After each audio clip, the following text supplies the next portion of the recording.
Kemarin aku sama mama aku pergi ke mall.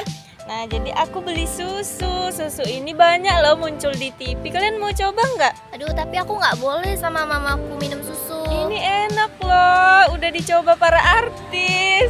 Aku suka sama Rapatar. Rapatar juga nyoba ini loh. Kalian coba ya, coba dulu. Aduh, Enak tapi aku loh. nggak boleh. Nggak apa-apa, coba aja. Udah aku coba ya. Iya, nanti dikasih Pela juga. Nggak boleh juga minum susu, nanti Mau. sakit perut. Coba Coba, aja, Pel. enak kok. Enak, Pel. Iya, sedikit ya. Iya. Nah, enak kan? Enak. Terus, Nanti kita main yuk. ayo. Tapi aku pulang dulu mau makan. Oke, kita janjian nanti ya jam 1. Oke. Aduh. Hah, kenapa? Aduh.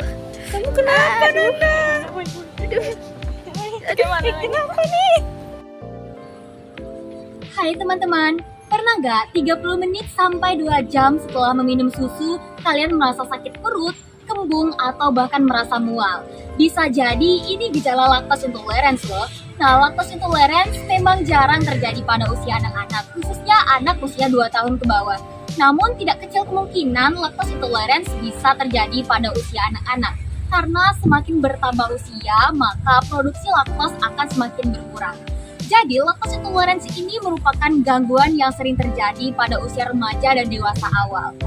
Kalian tahu nggak sih bahwa 60% dari populasi manusia yang ada di seluruh dunia mengalami lactose intolerance? Nah, cukup banyak ya teman-teman. Jadi, pada video kali ini kita akan bahas lebih jauh dan lebih dalam terkait lactose intolerance. Yuk, simak videonya. Nah, apa itu lactose intolerance? Lactose intolerance adalah ketidakmampuan tubuh kita untuk mencerna laktosa. Apa itu laktosa? Laktosa adalah gula yang terkandung dalam susu hewani atau produk olahannya seperti keju dan yogurt. Nah, ketidakmampuan tubuh kita ini disebabkan oleh kekurangan atau defisiensi enzim laktase, di mana enzim ini diproduksi di usus kecil kita. Fungsinya adalah untuk memecah laktosa menjadi glukosa dan galaktosa. Tenang aja kok, lactose intolerance ini tidak berbahaya, namun gejalanya bisa sangat mengganggu aktivitas kita sehari-hari.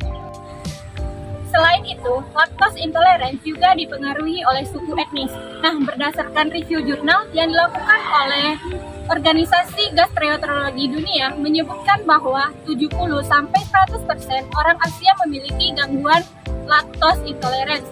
Nah, kemudian diikuti oleh orang Afrika yaitu sekitar 70% sampai 95%, dan prevalensi terendah diikuti oleh orang Eropa Utara yaitu 5% yang memiliki gangguan lactose intolerance.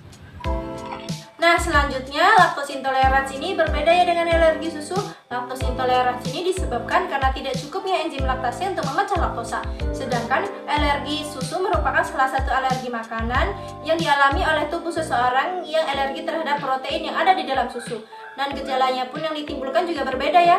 Gejala yang ditimbulkan pada laktose intoleransi itu berupa sakit perut, kembung, mual, dan muntah. Sedangkan gejala yang ditimbulkan pada alergi susu berupa ruam gatal-gatal hingga yang paling parah yaitu sesak nafas dan henti kesadaran. Nah, selanjutnya, alergi susu adalah alergi yang paling sering terjadi pada anak-anak dan bayi. Sedangkan lactose intolerance yang paling sering terjadi pada dewasa dan remaja.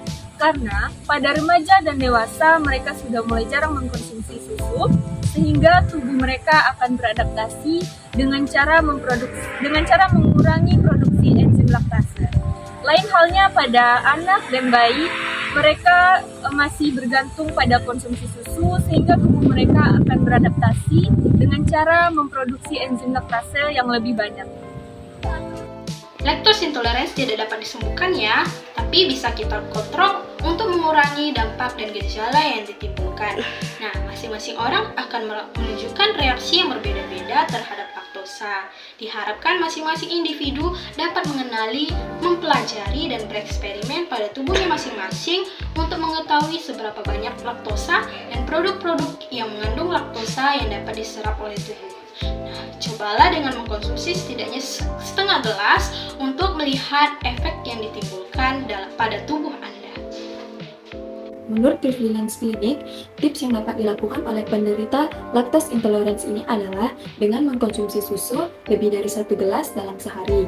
Nah, Dalam mengkonsumsi susu, harus dibarengi dengan makanan lain, karena laktos ini dapat ditoleransi lebih baik jika dibarengi dengan memakan makanan yang lain. Dalam memilih yogurt, pilihlah yogurt atau bread yogurt yang memiliki bakteri aktif seperti whey protein. Dalam memilih susu, pilihlah susu yang memiliki kandungan yang dapat mengurangi kadar laktos atau pilihlah yang 100% bebas laktos. Dan berikan suplemen enzim laktosa untuk membantu tubuh mencerna laktosa. Jadi teman-teman, janganlah kita mendiagnosa sendiri apa yang gejala yang kita terima. Periksalah terlebih dahulu ke dokter apakah gejala yang kita derita ini benar-benar merupakan gejala lactose intolerance. Atau mungkin gejala yang kita alami harus benar-benar kita periksa ke dokter untuk melakukan penegakan diagnosa. Kemudian bagaimana cara kita untuk menegakkan diagnosa yang kita miliki?